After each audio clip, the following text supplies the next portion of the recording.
मनोज का ट्रांसफर महाराष्ट्र के कोकण जिले में हो गया था।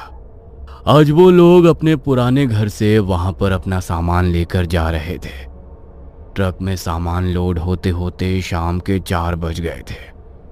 ट्रक ड्राइवर का चेहरा मनोज को कुछ उतरा उतरा लग रहा था, इसलिए वो ट्रक ड्राइवर के पास गया। अरे क्या हुआ भैया, तुम्हारा चेहरा क्यों इस तरह से उतरा हुआ है? अरे हम लोग शिफ्ट हो रहे हैं, थोड़ा खुश हो जाओ। अरे ऐसी बात नहीं है भैया, मैंने आपको कल शाम को बोला था कि अपना सामान ट्रक में लोड करवा दो, तो हम लोग सुबह जल्दी यहाँ से निकल जाएंगे। अब यहीं पर शाम के 4 बज गए और आपको पता है ना, यहाँ से कोकण जाने में नाना करके भी 8-9 घंटे लग ही जाएंगे। और रात के समय कोकण जाने वाले रास्ते से जाना मतलब खुद ओखली में अपना सर देना है। क्यों भाई, रात को क्या वहाँ पर डाकू लुटेरे घूमते हैं? अरे डाकू लुटेरे नहीं साहब, छलावा घूमता है, छलावा। कितनी बार सुना है हमने कि रात को कभी कोई ट्रक वाला, कभी कोई गाड़ी वाला उस छलावे की चपेट में आ गया, और एक बार जो उसकी चपेट में आ जाता है उसे फिर वो अपने साथ ही लेकर जाता है। मैं तो बोलता हूँ आज रहने देते हैं, कल सुबह यहाँ से निकल जाएंगे। अरे नहीं नहीं, हम अपना एक और दिन खराब नहीं करने वाले। और क्या ये सब छलावा और भूत, सब फालतू की बातें हैं। अन्नू जल्दी से बैठो, चलते हैं फिर। ट्रक ड्राइवर ने उनको चेताने की कोशिश की, मगर मनोज ने उसकी बात नहीं मानी और वो अनु के साथ ट्रक में बैठ गया। ट्रक में ड्राइवर के साथ उसका एक हेल्पर भी बैठा था। उन्हें वहां से निकले हुए लगभग 3 घंटे हो गए थे और बाहर अब हल्का हल्का अंधेरा भी होने लगा था, जिसे देखकर ड्राइवर के साथ साथ अब उसके हेल्पर के चेहरे पर भी घबराहट झलक रही थी। मालिक, अंधेरा सा होने लगा है, हम रास्ते में कहीं रुकेंगे ना? मतलब हम सीधा कोकण तो नहीं जाएंगे ना? क्यों? जब हम कोकण के लिए निकले हैं तो वहीं पर जाकर रुकेंगे ना। अरे नहीं नहीं, क्यों आफत मोल लेनी है? आपको पता नहीं क्या, रात को उस रास्ते पर छलावा भटकता है। अरे यार, फिर से तुम्हारी ये नॉनसेंस वाली बातें शुरू हो गई। तुम ट्रक थोड़ा तेज चलाओ, मुझे कल सुबह अपना नया ऑफिस ज्वाइन करना है, समझे? वो लोग उनकी बात सुनने को तैयार ही नहीं थे। ट्रक थोड़ा और आगे बढ़ा। रात के लगभग 10 बज चुके थे। आगे अब जंगल का रास्ता शुरू होने वाला था और सबको भूख लगनी भी शुरू हो गई थी। साहब, बहुत देर से ट्रक चला रहा हूँ, बहुत भूख लग रही है। आप लोगों को भी भूख लगी होगी ना? पास में एक ढाबा है, वहाँ पर कुछ खा पी लेते हैं। हाँ मनोज, मुझे भी बहुत भूख लग रही है और तुम्हें मेरी चाय पीने की आदत तो पता ही है। रात को अगर चाय ना पी पाऊँ तो सर में दर्द हो जाता है। चलो ठीक है, वैसे भी आगे 2-2.5 घंटे का रास्ता ही बचा है, खा पी लेते हैं कुछ। थोड़ी दूर पर एक ढाबा आया। ट्रक वाले ने ट्रक को ढाबे के सामने रोक दिया। वो सब खाना खाने के लिए उतरे तो उन्होंने देखा कि ढाबे पर उन लोगों के अलावा कोई और लोग थे ही नहीं। ये बात उन्हें कुछ अजीब सी लगी, क्योंकि अभी सिर्फ रात के 10 बज रहे थे। कुछ अजीब बात नहीं है ये। कितनी बार हम लोग रात को ट्रैवल करते हैं और जब भी खाना खाने के लिए किसी ढाबे पर रुकते हैं तो ढाबे पर अक्सर लोग खाना खाने के लिए बैठे ही होते हैं, लेकिन यहाँ पर तो हमारे अलावा कोई भी खाना खाने के लिए नहीं है। इतनी रात को कोई यहाँ से आगे रास्ते पर बढ़ने की हिम्मत नहीं करता साहब। कोई रात को निकलता भी है तो पीछे गेस्ट हाउस है, वहीं पर रात को रुक जाते हैं लोग। हमारा ढाबा भी 10 बजे बंद हो जाता है। ग्राहक तो आना 7 बजे के बाद ही बंद कर देते हैं, मगर हम इसलिए थोड़ी देर तक ढाबा खोल कर रखते हैं ताकि अगर किसी को मदद की जरूरत हो तो हम उसकी मदद कर सकें। मदद? कैसी मदद? मेरे कहने का मतलब है कि रात को चाहो तो यहाँ पीछे गेस्ट हाउस है, वहाँ रुक सकते हो। इतनी रात को आगे तो जाओगे नहीं। अब तो ये लोग भी बोल रहे हैं साहब, इनकी बात तो मान लो। तुम्हें बोला ना एक बार नहीं रुकना, और बताया है ना तुम्हें कि सुबह मुझे ऑफिस भी ज्वाइन करनी है। आज रात तो आप हमें मरवा कर ही मानेंगे, किसी की भी बात सुनने को तैयार नहीं हो। अगर सब कह रहे हैं तो मान लीजिए ना, और वैसे भी 2-2.5 घंटे का रास्ता ही बचा है। सुबह 5 बजे तो रोशनी हो ही जाती है, तो सुबह सुबह निकल पड़ेंगे और आपके ऑफिस के टाइम से पहले ही हम पहुंच जाएंगे। क्या तुम भी इन लोगों की बातों में आ रही हो?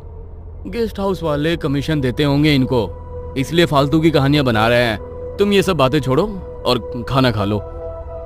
सब खाना खा रहे थे, तभी अनु के कपड़ों पर दाल गिरी। हे भगवान, इस दाल को भी अभी ही गिरना था, पूरा कुर्ता खराब हो गया मेरा। अरे दीदी, वो पीछे वहाँ बाथरूम है, आप वहाँ जाकर इसे साफ कर लो। अनु अपने कपड़े साफ करने के लिए पीछे बाथरूम की तरफ गई। तभी वहां से वापस आते हुए उसे अपने पीछे किसी के पैरों की आहट सुनाई दी। उसने पीछे मुड़कर देखा तो वहां कोई नहीं था।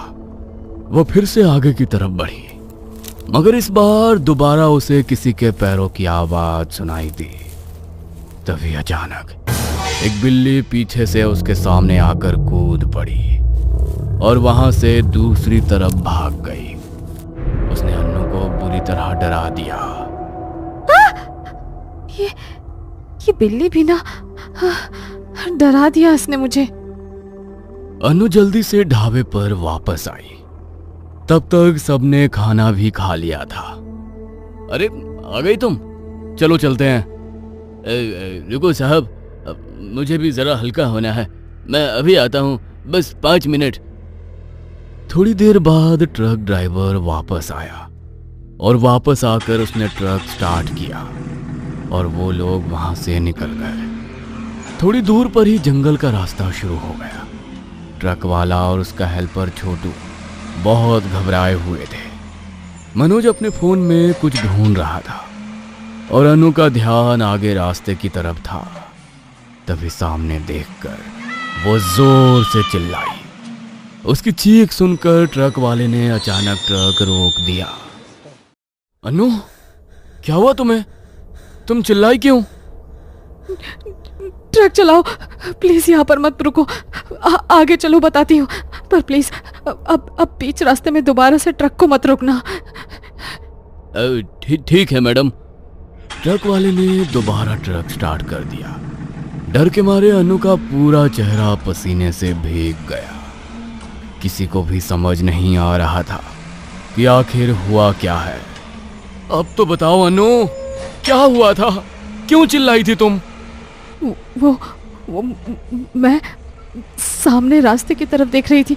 अचानक से खून से लथपथ एक आदमी मुझे सामने दिखाई दिया। मुझे लगा कि शायद उसका इस रास्ते पर एक्सीडेंट हो गया है।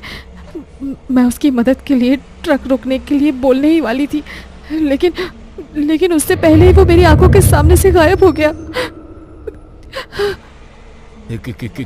क्या? ये आप क्या बोल रही हो मैडम? अगर ऐसा है तो इसका मतलब है कि छलावा हमारे पीछे लग चुका है, और अगर एक बार वो पीछे लग जाए तो पीछा नहीं छोड़ता। मना किया था मैंने आप लोगों को रात को इस रास्ते से आगे बढ़ने के लिए, लेकिन मेरी बात नहीं सुनी आप लोगों ने। अब आपकी वजह से हमें भी भुगतना पड़ेगा। अरे चुप करो तुम लोग। तुम लोगों ने ही डरा डरा कर अन्नू का दिमाग खराब कर दिया है। तुम लोगों की बातें सुनकर ही उसे ऐसे भ्रम हो रहे हैं। नहीं मनोज, ये मेरा कोई भ्रम नहीं था। मैंने सचमुच उस आदमी को देखा था। वो मेरी आंखों के सामने से गायब हुआ है। ये लोग बिल्कुल ठीक कह रहे थे। हमें उस गेस्ट हाउस में रुक जाना चाहिए था। मुझे बहुत डर लग रहा है। अरे कुछ नहीं होगा अनु, तुम इस तरह डरना बंद करो और अपनी आंखें बंद कर लो। आंखें बंद रखोगी तो तुम्हें इस तरह के भ्रम भी नहीं होंगे। मनोज के कहने पर अनु ने अपनी आंखें बंद कर ली।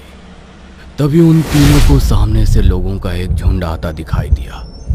वो लोग शादी की तरह सजे धजे हुए थे, मगर ढोल ताशे का कोई शोर शराबा नहीं था।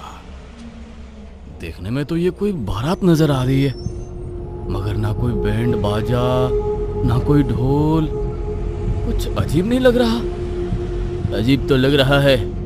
आज से पहले तो मैंने भी ऐसी कोई बारात नहीं देखी। अरे उस्ताद, मुझे ये कोई बारात नहीं बल्कि छलावा लगता है। कितनी बार सुना है हम लोगों ने कि छलावा किसी बारात के रूप में आता है। मैं तो कहता हूँ ट्रक पीछे ले लो। छोटू के कहने पर ड्राइवर ट्रक बैक करने लगा, मगर जब उसने ट्रक के साइड मिरर में देखा तो उसे पीछे से भी वही लोग आते दिखाई दिए। वही हुआ जिसका डर था। ये छलावा ही है। साइड मिरर में देखो, पीछे भी वही लोग दिखाई दे रहे हैं। जैसे ही उन तीनों ने साइड मिरर में देखा तो डर के मारे उनके रोंगटे खड़े हो गए। ओह माय गॉड, ये सब क्या हो रहा है? अब तो ट्रक को पीछे लेकर भी कोई फायदा नहीं है। ट्रक को फुल स्पीड में आगे बढ़ाओ और जल्दी निकलो इस जगह से। ट्रक ड्राइवर ने बिना टाइम वेस्ट किए ट्रक को फुल स्पीड में आगे की तरफ बढ़ाया और अचानक वो लोग वहां से आगे की तरफ बढ़ गए। जैसे जैसे ट्रक आगे बढ़ता जा रहा था वैसे वैसे वो लोग भी उन्हें आगे की तरफ बढ़ते दिखाई देते जा रहे थे। डर के मारे उन सबका बुरा हाल हो चुका था। मना किया था मैंने आपको, कितनी बार मना किया था, मगर एक बार भी मेरी बात नहीं सुनी आप लोगों ने। अब आप लोगों के चक्कर में हम दोनों की भी जान जाएगी। उस्ताद, वो लोग तो सामने से दिखने गायब हो गए, लेकिन मुझे लगता है कि हम एक ही रास्ते पर फंस कर रह गए हैं। ये देखिए, ये पानी की प्याऊ वही है जिसके ऊपर ये मटका रखा था। ये तो उस ढाबे से थोड़ी दूर पर ही थी ना, और हम लोग तो वहां से बहुत आगे आ चुके हैं। तो फिर ये प्याऊ यहाँ पर कैसे आ गई? ये बिल्कुल ठीक कह रहा है। ये वही प्याऊ है। उसके बगल में ठीक ऐसा ही बेंच था जिस पर कोंकण 2 घंटे दूर लिखा था, और इसके ऊपर भी वही लिखा है। हम एक ही रास्ते पर घूमते जा रहे हैं। इस छलावे ने हमें अपने भ्रम में फंसा लिया है, लेकिन अब हम इस छलावे से बाहर कैसे निकलेंगे? ड्राइवर फुल स्पीड में वहां से ट्रक को भगा रहा था, मगर कुछ देर बाद वो फिर से उसी जगह पर आकर रुक गए और कुछ देर आगे चलने के बाद अचानक बहुत तेज ब्रेक के साथ ट्रक भी वहीं पर रुक गया। अरे तुमने ट्रक क्यों रोक दिया? मरना है क्या तुम्हें? अरे रोका नहीं है मैंने ट्रक को, बल्कि खुद रुक गया है। इसे भी अभी ही खराब होना था। अगर ये ट्रक आगे नहीं बढ़ा तो हम सब बुरी तरह फंस जाएंगे। हमें आसपास कोई सुरक्षित जगह ढूंढनी होगी जहां हम आज रात रुक सके।